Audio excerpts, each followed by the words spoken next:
Am I wrong for refusing to be her backup plan when her prison boyfriend lets her down? I'm 31, and I need to know if I'm wrong for finally cutting off my neighbor after she kept using me as her backup plan. This situation has been dragging on for 2 years now, and I think I finally reached my breaking point. So about 2 years ago, I met my neighbor. We'll call her Jay. She's 38, and honestly, she's stunning. Like a genuine 10 out of 10, the kind of woman who turns heads everywhere she goes. I'd seen her around our apartment complex in passing and always hoped I'd get a chance to actually meet her. One night, I got my chance. I'd had a few drinks and decided to go relax in the hot tub at our complex. She was already there with her 2 kids, an 8-year-old son and a 13-year-old daughter, and she was also having some drinks. We hit it off immediately.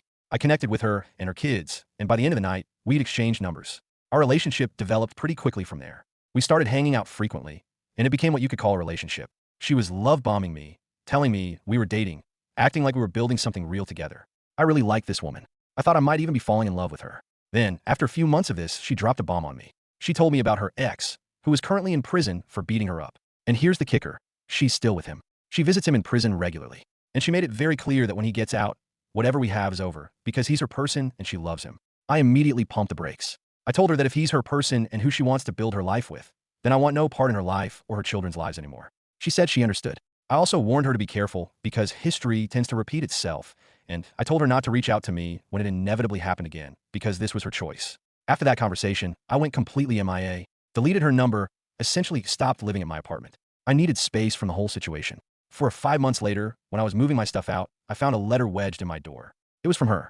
She told me how right I'd been about everything, professed her love for me, and mentioned that she'd moved out. She left her phone number at the bottom, hoping to hear from me. And here's where I probably made a mistake. I really did care about this woman, so I reached out just to see how she was doing.